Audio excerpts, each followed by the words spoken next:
Breaking news today, MSNBC is warning of potential chaos if Ghislaine Maxwell receives a pardon. But is this truly about justice? Or is it an attempt to label millions of Americans as dangerous simply because they demand answers from those in power? Let's explore this further. Hello, and welcome to That News Show, where we discuss the latest facts, fakes, and hypocrisy as reported by the legacy media. Let's roll the tape. Once NBC reports that a former Fox News host has claimed an insurrection from the MAGA base could occur if Ghislaine Maxwell is pardoned. This headline is almost theatrical. But let's consider, who benefits from broadcasting this narrative? Is it about justice for survivors, or does it aim to label millions of Americans as extremists for challenging the double standards upheld by the elite?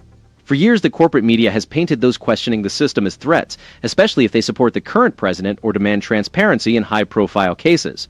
Contrast this with the previous Democratic administration, which allowed actual criminals to walk free without any media outrage. Now, those who previously ignored real corruption are predicting chaos if the public demands accountability. The truth is, most Americans, whether Republican, Independent, or Democrat, are frustrated with seeing the politically connected dodge justice while ordinary citizens bear the brunt of the law. They seek due process, not media-driven hysteria. Yet, the establishment, fearing loss of control, prefers to discredit an entire movement rather than address its own shortcomings. So tonight, we must ask, why is the media so intent on turning legitimate grievances into perceived threats? And who is truly undermining trust in our institutions? Get ready for it. House Oversight Committee Chairman Congressman James Comer, lawmakers called for a congressional hearing with the victims of Epstein, writing, "If we are to hold powerful people to account, our investigation must censor the voices they tried to silence." That request came after two anonymous survivors filed letters to the court in Epstein's federal criminal case in Manhattan condemning the DOJ's request to unseal grand jury testimony and its handling of the files. One of the survivors wrote, quote, "I am not some pawn in your political warfare. Why not be completely transparent? Show us all the files with only the necessary redactions." Calls for a congressional hearing with Epstein's victims are long overdue. Chairman Comer's initiative to prioritize the voices of these survivors marks a positive shift, particularly after years of bureaucratic obstruction and political maneuvering that kept the public uninformed and the victims sidelined. For too long, the powerful have shielded themselves with government secrecy and legal complexities, while ordinary Americans are expected to blindly trust the process. When survivors are compelled to demand transparency and respect, it exposes a justice system that favors the elite over the populace. The bipartisan frustration is evident, but it's important to acknowledge that the recent outcry from some Democrats in Congress seems insincere, given their previous use of investigations for political use. Suddenly, they emphasize due process and victim advocacy when it aligns with their interests. The Biden-Harris administration's track record on transparency and accountability in high-profile cases is notably poor, characterized by grandstanding and unfulfilled promises, with little to show in terms of holding the powerful accountable. Chairman Comer's leadership in the Oversight Committee has been dedicated to exposing waste, fraud, and abuse, challenging entrenched interests across the political spectrum. This is a welcome departure from previous administrations, where investigations often appeared more focused on political gains than on justice. The committee's recent subpoenas of high-profile figures associated with the Epstein case, including former officials from both parties, represent a serious attempt to uncover the truth and rebuild public trust. Also, the American public is weary of being told that certain individuals are too connected or powerful to be held accountable. This issue goes beyond party lines. It's about a political and media elite that protects its own, from Washington to Manhattan. Those survivors call for full transparency, with only essential redactions, is not only reasonable but crucial for restoring trust in our institutions. Additionally, the mainstream media's coverage often lacks balance. Outlets like MSNBC quickly label political movements as threats without applying the same scrutiny to failures on their own side or the networks that perpetuate abuse. The focus should remain on the facts, the victims, and the need for genuine accountability rather than partisan fear-mongering or distractions. This country was founded on the principle that no one is above the law, including the global elite and their government enablers. If the Oversight Committee's investigation proceeds without interference from entrenched interests or partisan bias, it could provide the long-awaited answers. The victims deserve to be heard, not as pawns in a political game, but as citizens demanding justice from a system that too often protects the powerful at their expense. White House, ever. This is a very personal, painful, both physically, emotionally, mentally, intellectually painful experience to go through, to see the level of injustice. The anguish expressed by survivors underscores the profound personal cost of these crimes and highlights significant failures within the justice system. For decades, this system has protected the well-connected, leaving everyday Americans to fend for themselves. This situation stems from a political class that has often prioritized optics and international image over genuine accountability and adherence to the rule of law. There is growing momentum for new congressional hearings and the release of the Epstein files. The partisan divide in Washington threatens to reduce this quest for justice to mere political theater.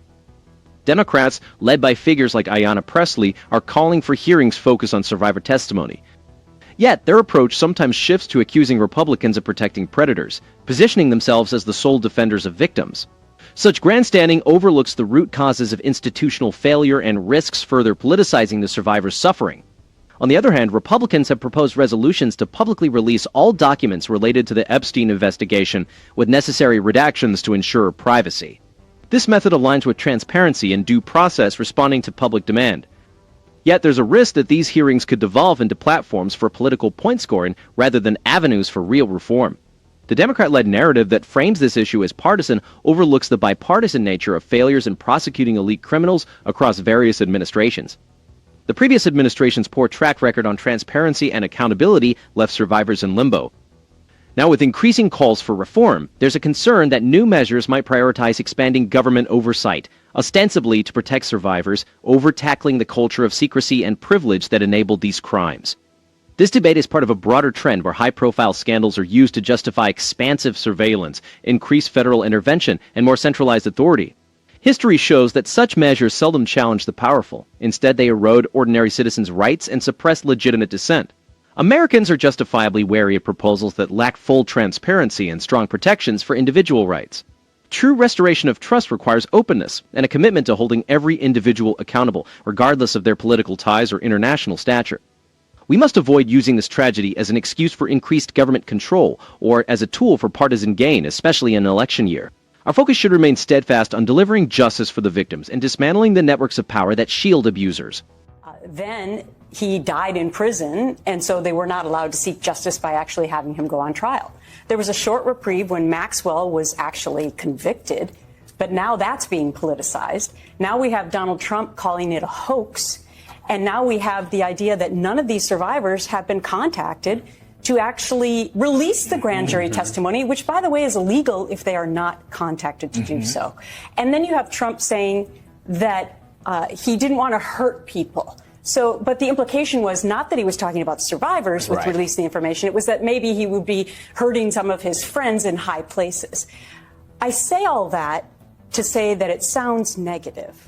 Whilst NBC's coverage of the Epstein-Maxwell case often leans on speculation and partisan framing, emphasizing sensational claims over balanced analysis, the network's repeated assertions of potential unrest from conservative voters if Maxwell were granted clemency are unsubstantiated and unfairly paint an entire political movement as extremist, hindering serious discussions about justice and accountability.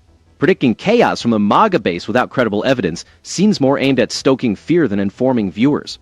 But while MSNBC highlights survivor advocacy and the need for transparency, their reporting sometimes overlooks the steps the current administration is taking to involve all relevant parties before unsealing grand jury exhibits, as legally required.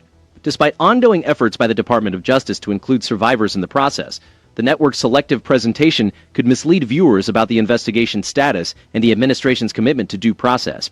The network's panels and expert guests predominantly represent one side of the political spectrum, with little inclusion of dissenting voices or legal experts who might offer a different view.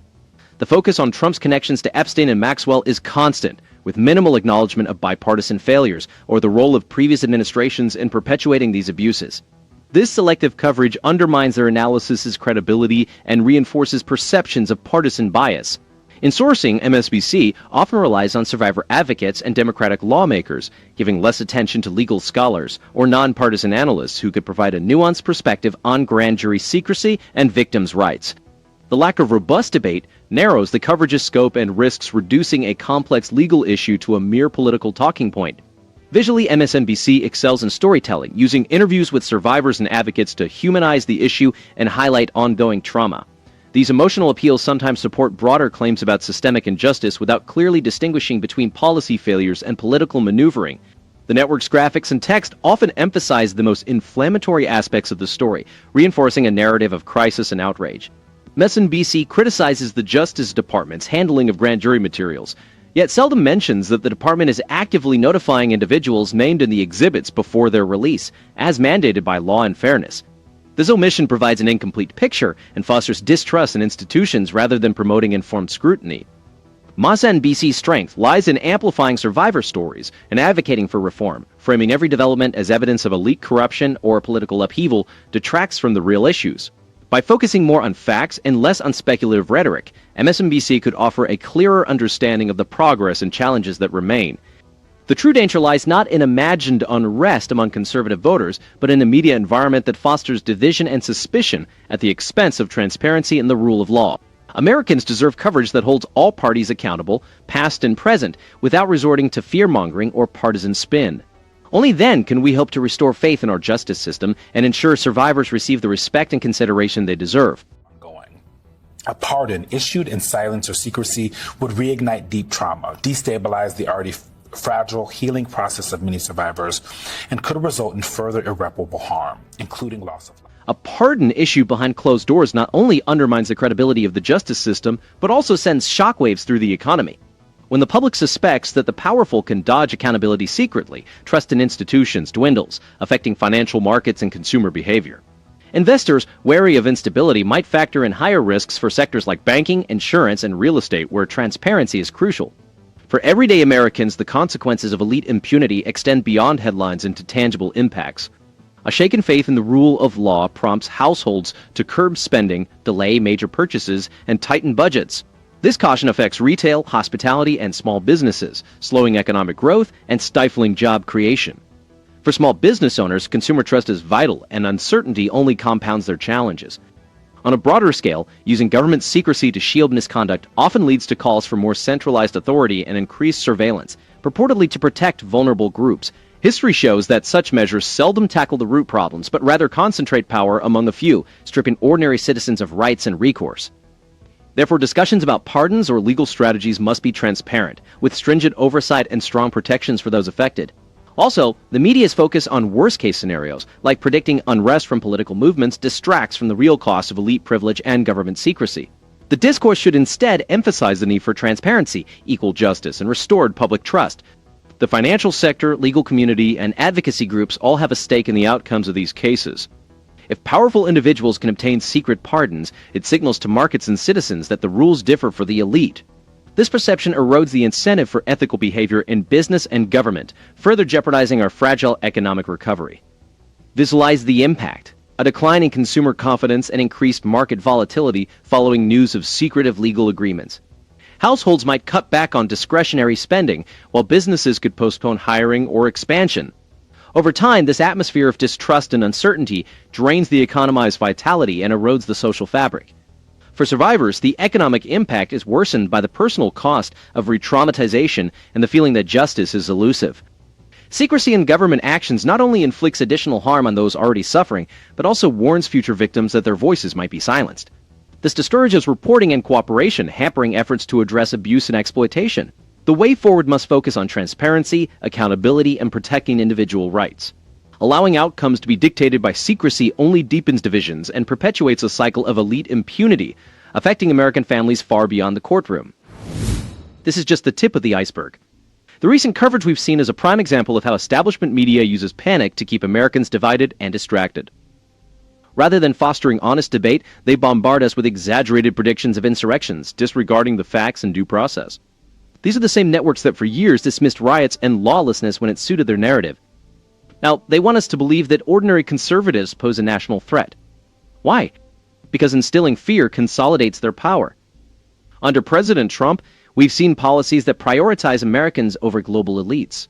So who really benefits from this manufactured hysteria? Certainly not you. It's time to see through the script and demand the truth. What do you think? Give us your thoughts below, plus don't forget to like and subscribe. We'll be back with more soon.